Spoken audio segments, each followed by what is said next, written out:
ሰላም ጤና ይስጥልኝ የጤና ማህደር ቻናል ቤተሰቦች፣ ዛሬ በጤና ማህደር ዝግጅታችን ብዙዎቻችሁ ህይወት ውስጥ ትልቅ ተጽዕኖ እየፈጠረ ስላለው የፊት ማዲያት ወይም ሜላስማ በጥልቀትና በዝርዝር እንነጋገራለን።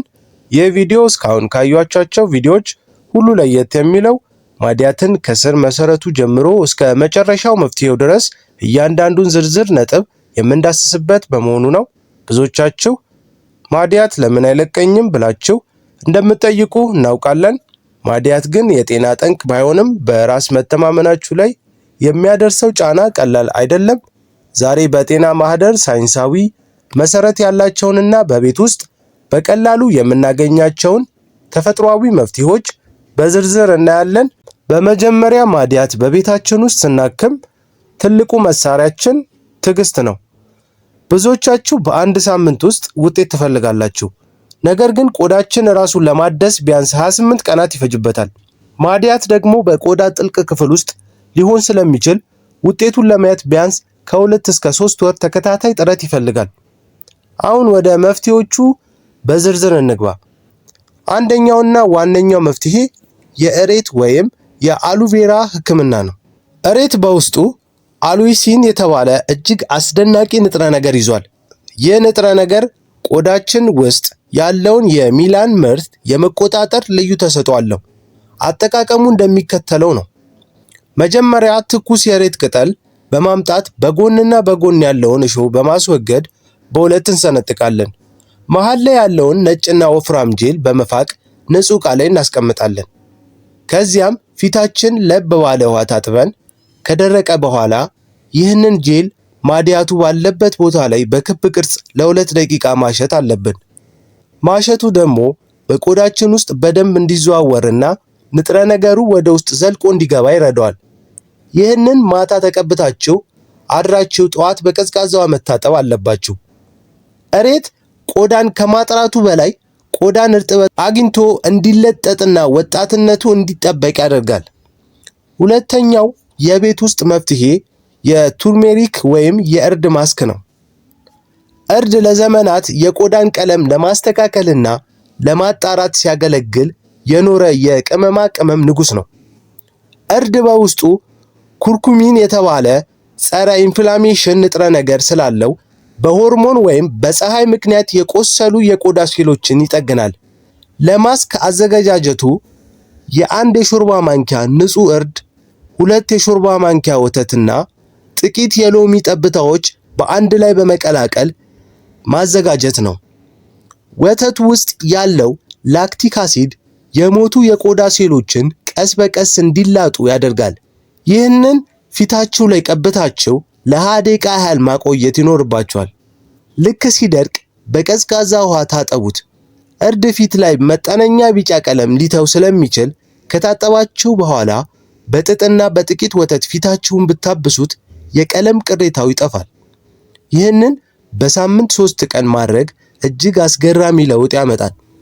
ሶስተኛውና ብዙ ሰው የማይጠቀመው ግን ውጤታማ የሆነው ዘዴ የድንች ጭማቂ ነው። ድንች በውስጡ ካቴኮሌዝ የተባለ ኢንዛይም ይዟል። ይህ ኢንዛይም በተፈጥሮ የቆዳን ጥቁረት የማጥፋት ወይም ብሊቺንግ የማድረግ ባህሪ ያለው። አንድ መካከለኛ ድንች በማምጣት በደንብ ታጥቦ መፈቅፈቅ፣ ከዚያም የተፈቀፈቀው ድንች በመጭመቅ ጭማቂውን በማውጣት ይህንን ጭማቂ በጥጥ በመንከር ማዲያቱ ባለበት ቦታ ላይ መቀባት፣ ለ15 ደቂቃ ቆይቶ መታጠብ። ይህ ዘዴ በተለይ በፀሐይ ምክንያት ለሚመጣ ማዲያት እጅግ ፈጣን መፍትሄ ነው። ድንች የቆዳ ቀዳዳዎችን ስለማይዘጋ በየቀኑ ብትጠቀሙት ምንም አይነት ጉዳት የለውም። ድንች ውስጥ ያለው ቪታሚን B6 እና C የቆዳ ሴሎችን በማነቃቃት አዲስ ቆዳ እንዲተካ ትልቅ እገዛ ያደርጋሉ። አራተኛው መፍትሄ የአፕል ሳይደር ቬንጋር ወይም የአፕል ቆምጣጤ ነው። ይህ መፍትሄ ግን ከፍተኛ ጥንቃቄ ይፈልጋል። አፕል ሳይደር ቬንጋር የአሴቲክ አሲድ ምንጭ ስለሆነ እንደ ተፈጥሯዊ ኬሚካል ብሊንግ ያገለግላል። አጠቃቀሙም 1 የሾርባ ማንኪያ አፕል ሳይደር ቬንጋር ከ1 የሾርባ ማንኪያ ንጹህ ውሃ ጋር መቀላቀል ነው። በጭራሽ ውሃ ሳትቀላቅሉ ፊት ላይ እንዳታደርጉት፣ ምክንያቱም ቆዳን ሊያቃጥል ይችላል። የተቀቀለውን ፈሳሽ በጥጥ ነክሮ ማድያቱ ያለበት መቀባት ከ3 ደቂቃ በላይ ሳይቆዩ መታጠብ ያስፈልጋል። ይህ ቆዳችሁን አዲስ ሴሎቹን ቶሎ ቶሎ እንዲያመርት ያነቃቀዋል። ይህ ዘዴ በተለይ ቆዳችሁ ቅባታማ ለሆነ ሰዎች እጅግ ተስማሚ ነው። አምስተኛው መፍትሄ የሽንኩርት ጭማቂ ነው። ሽንኩርት በውስጡ ሰልፈር የያዙ ንጥረ ነገሮች ስላሉት የቆዳን ጥቁረት ለማጥፋት ይረዳል። ቀይ ሽንኩርት ፈጭታችሁ ጭማቂውን ከጥቂት የአፕል ቆምጣጤ ጋር በመቀላቀል ማድያቱ ያለበት ቦታ ላይ መቀባት፣ ለ10 ደቂቃ ቆይቶ ለብ ባለ ውሃ መታጠብ። ሽንኩርቱ ጠንካራ ሽታ ሊኖረው ቢችልም ውጤቱ ግን በጣም ፈጣን ነው። ሽታው ለማጥፋት ከታጠቡ በኋላ ጥቂት የሩዝ ውሃ መጠቀም ይቻላል። ሽንኩርት የደም ዝውውርን ስለሚጨምር ቆዳችን በቂ ኦክሲጅን እንዲያገኝ ያደርገዋል። ስለ አመጋገብ ስናወራ ደግሞ ቆዳችን ከውስጥ ሆኖ ራሱን እንዲያክም መርዳት እንችላለን። በቪታሚን ሲ የበለጸጉ እንደ ሎሚ፣ ብርቱካን፣ ፓፓዬና ቲማቲም ያሉ ምግቦችን መመገብ ለቆዳ ጥራት ወሳኝ ናቸው። ቪታሚን ሲ በራሱ የፀሐይን ጨረር የመከላከል አቅም ስላለው ቆዳችን እንዳይጎዳ ይረዳል። በተጨማሪም በቀን ቢያንስ 8 ብርጭቆ ውሃ መጠጣት ቆዳችን እንዲለጠጥና መርዛማ ነገሮች ከሰውነታችን እንዲወጡ ስለሚያደርግ ለማድያት ለማጥፋት ትልቅ አስተዋጽኦ አለው። ቪታሚን ኢ ያላቸው ምግቦች እንደ ለውዝና አቮካዶ ደግሞ የቆዳ ሴሎች እንዳይሞቱና እንዳያረጁ ይከላከላል።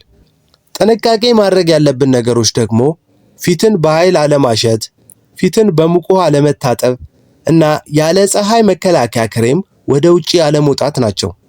ብዙዎቻችሁ ቤት ውስጥ ስሆን ሰንስክሪን ለምን እቀባለሁ ትላላችሁ። ነገር ግን ከምድጃ የሚወጣው ሙቀትና ከመስኮት የሚገባው ጨረር ማድያትን ያባብሰዋል። ስለዚህ ፀሐይ መከላከያ የህይወታችሁ አካል መሆን አለበት። የምንጠቀመው ፎጣ ለስላሳ መሆን አለበት። ፊታችንን በኃይል መፈተግ ቆዳችንን በማኩሰል ለባሰ ጥቁረት ይዳርገናል። ውድ የጤና ማህደር ቤተሰቦች፣ ማድያት በአንድ ቀን አልመጣም። ስለዚህ በአንድ ቀን እንዲጠፋ አትጠብቁ። እነዚህን የተፈጥሮ መፍትሄዎች በተከታታይና በእምነት ብትጠቀሙባቸው ቆዳችሁ ወደ ቀድሞ ውበትና ጤንነት እንደሚመለስ አንጠራጠር። ይህንን ቪዲዮ እስከ መጨረሻው ስለተከታተላችሁኝ አመሰግናለሁ። መረጃው ለእናንተ ጠቃሚ ከሆነ ለሌሎችም ሼር በማድረግ የጤና አምባሳደር ሁኑ። ቻናላችንን ሰብስክራይብ ያላደረጋችሁ ደግሞ አሁኑኑ አድርጉ። ጤናችሁ ሀብታችሁ ነው። በሚቀጥለው ቪዲዮ እስክንገናኝ ቸር ሰንብቱ። ጤና ማህደር ሁሌም ከጎኑ ነው።